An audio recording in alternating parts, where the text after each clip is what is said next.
Francis pagkatapos ng lahat? Tama na! Tama na, Chloe! Alam mo ikaw? Sumusobra ka na eh. Salamat ka, kinuha pa kita sa asawa mo. Hanggang ngayon siguro, mahirap ka pa rin. Kaya simula ngayon, umalis ka na. Ha?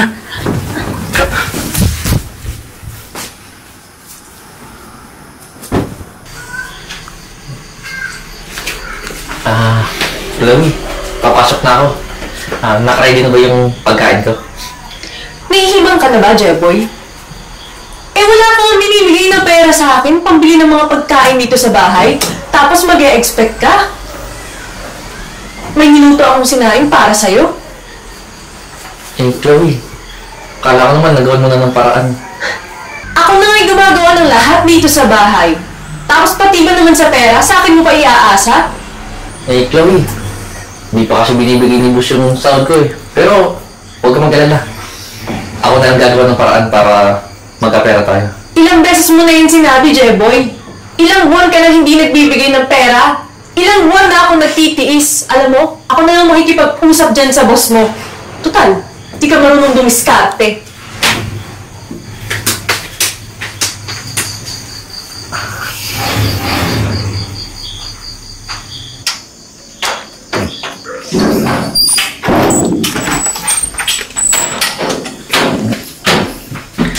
Sir, mukhang may problema po ata yung sasakyan.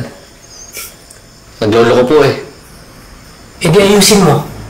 Di ba trabaho mo yan? Sir, maiba ako sir, baka po pwedeng bumali kasi wala na kaming budget sa bahay eh. Ano? Babalik ka na naman? Hoy, Jeboy. Baka nakakalimutan mo. 3 buwan.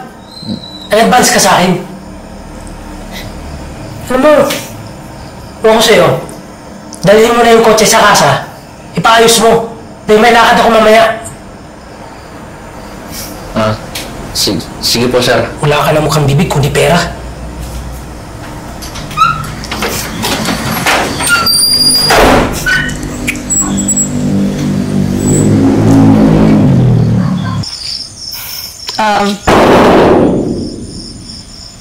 Tao po!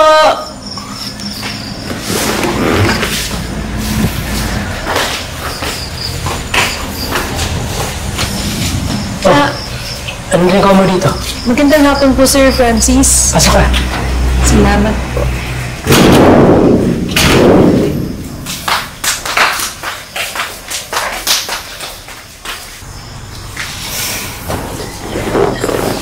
Chloe.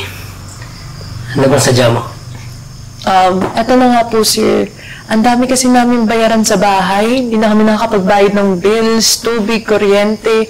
Kahit nga pagkain eh. Nasa-short na kami. Kung pwede po, baka ako na lang yung kumuha ng sahod ng asawa ko. Sige.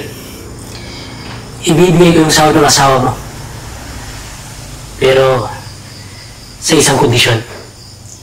Ano naman yung kondisyon mo, sir? Alam mo na yung Chloe. Babae ka. Lalaki ako.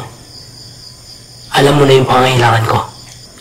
Sir, may asawang tao kasi ako. Hindi ko po ata kayang gawin yan. So ayaw mo. Alam mo, simple lang naman ako kausap eh. Kahit doblehin ko pa yung sahod ng asawa mo. Basta ibigay mo lang yung pangangailangan ko. Sayang. Type ka naman kita. Maganda ka. Sexy.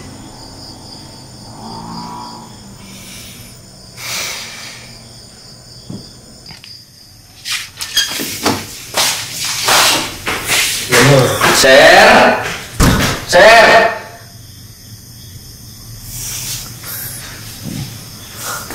Ano to, Chloe? Ito ba yung sinasabi mong gagawa ng paraan? Napakabagoy nyo! Jeboy, bago ka magsalita. Una sa lahat, wala kang pakinabang. At least ito si Francis, ibibigay niya sa akin lahat. Lahat ng pangangailangan ko. Ikaw, ultimo nga pagkain, hindi mo maibigay sa akin. Hindi ba sabi ko naman sa'yo, Chloe? Gagawa akong paraan. Tsaka, nagsusumikap naman ako ah. Nagsusumikap na parang wala lang. Ilang beses mo na sinabi yan? Wala naman nangyayari. May utang ka ba nga sa amo mo? So ano? Itatapon mo na lang yung relasyon natin? Oo! Alam mo, J-Boy, imbis na pasalamat ka sa asawa mo, dahil siya mismo naghanap ng paraan para kabayad ka ng utang. Di ko kailangan magpasalamat, Francis!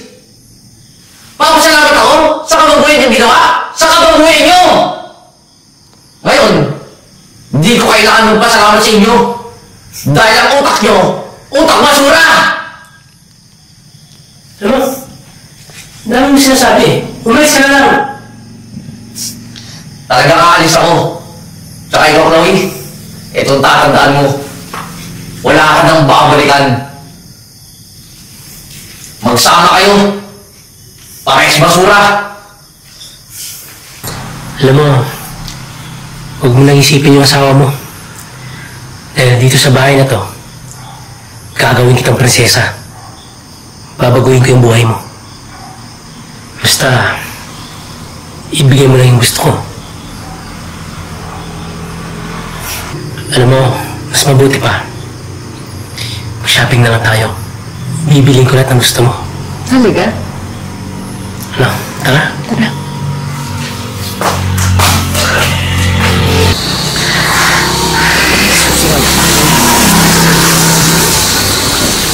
Susi ko dito.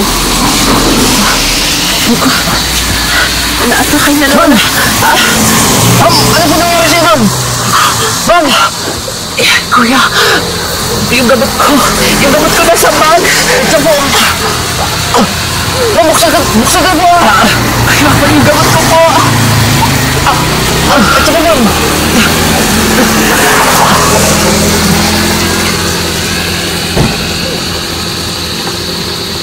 Ma'am!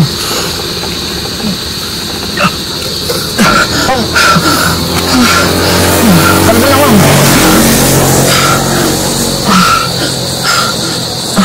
Kuya, maraming salamat. Ma'am! Gusto mo tulungan na po kita papunta sa inyo? Sige po. Tulungan mo ko papasok sa loob ng bahay. Tara na po, ma'am.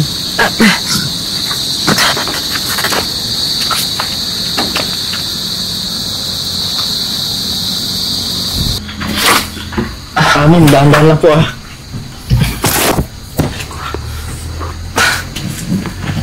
Ma'am, dahan-dahan lang. Ma'am, dahan-dahan lang po. Naku, kuya. Isensya ka na sa abala, ha? Mabuti na lang talaga. Tinulungan mo ako. May sakit kasi ako sa puso, eh. Kaya, inatake ako kanina. Ma'am, bakit po kasi solo ka lang eh? Wala ka po bang ibang kamag-anak? Wala na. Tsaka isa pa.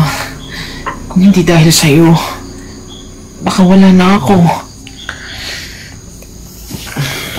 Ma'am, ginawa ko lang naman po kung ano yung nararapat eh. Tagasan ka nga pala. Ma'am, taga dito lang sa tabi. Ano bang gusto mong kabayaran sa pagtulong mo sa akin? Huwag ka mag-alala. Kayang-kaya ko ibigay sa'yo lahat. Tsaka, deserve mo naman eh, kasi mabuting tao ka. Ma'am, hindi ko po kailangan ng kapalit. Kusa po ang tumulong at hindi ko po kailangan yan. Ano bang nangyari sa'yo? Tsaka, parang umiiyak ka sa daan kanina. Ma'am, sa totoo lang, niloko ako ng asawa ko eh. Pinagpalit niya ako sa amo ko. At ngayon, wala na rin ang trabaho. Ganun ba? Alam mo, parehas pala tayo ng karanasan sa buhay eh. Niloko din ako ng boyfriend ko. Pero huwag ka mag-alala. Siguro may dahilan ng taas kung bakit tayo pinagtagpo.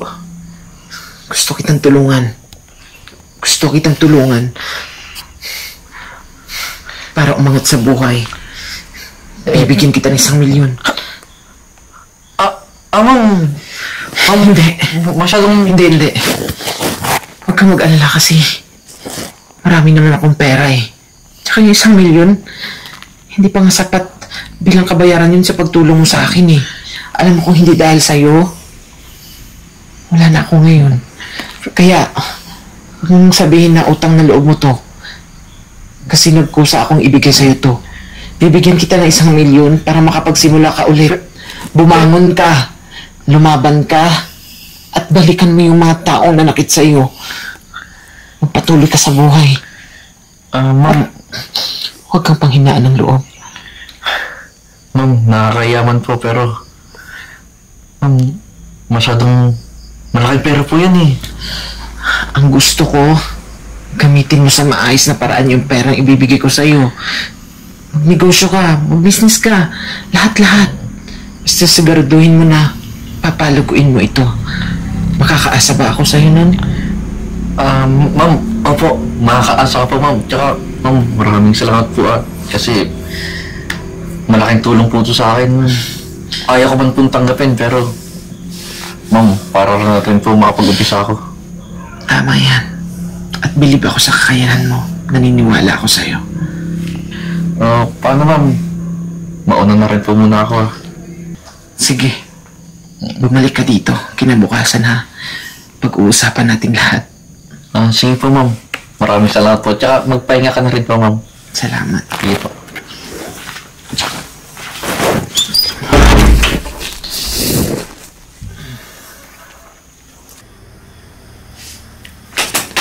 Francis, mag-usap nga tayo. Ano to? Nang bababae ka? Niloloko mo ako? Pagkatapos ko ibigay sa'yo lahat? Teka lang, Chloe. Bakit ba pinakikailan mo yung gamit ko? Bakit? May karapatan ako dahil girlfriend mo ako. Hoy, babae. Pwede ba ilugaw mo yung sarili mo sa bahay ko? Baka nakakalimutan mo. Ang dahil sa akin, kaya ka naging buhay prinsesa ngayon. Tsaka, ano bang pakialam mo kung nababae ako? Lahat naman gusto mo, mga luho mo, binibigay ko. Bakit, Francis? Ano bang tingin mo sa akin? Parausan? So ano bang tingin mo sa sarili mo? Ha? Ano yung nakala mo? Mamahalin kita? Walang hiya ka, Francis! Pagkatapos ng lahat! Tama na! Tama na, Chloe! Alam ikaw, sumusobra ka na eh. Salamat ka, kinuha pa kita sa asawa mo. Hanggang ngayon siguro, mahirap ka pa rin. Kaya simula ngayon, umalis ka na. Ha?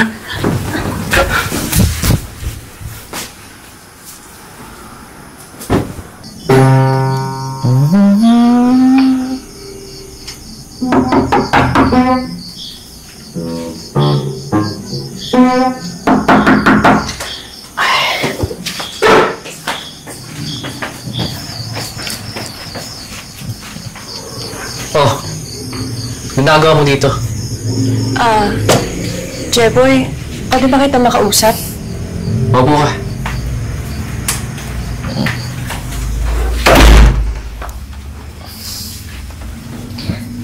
Alam mo, nabalitaan ko na masagana na raw yung buhay mo.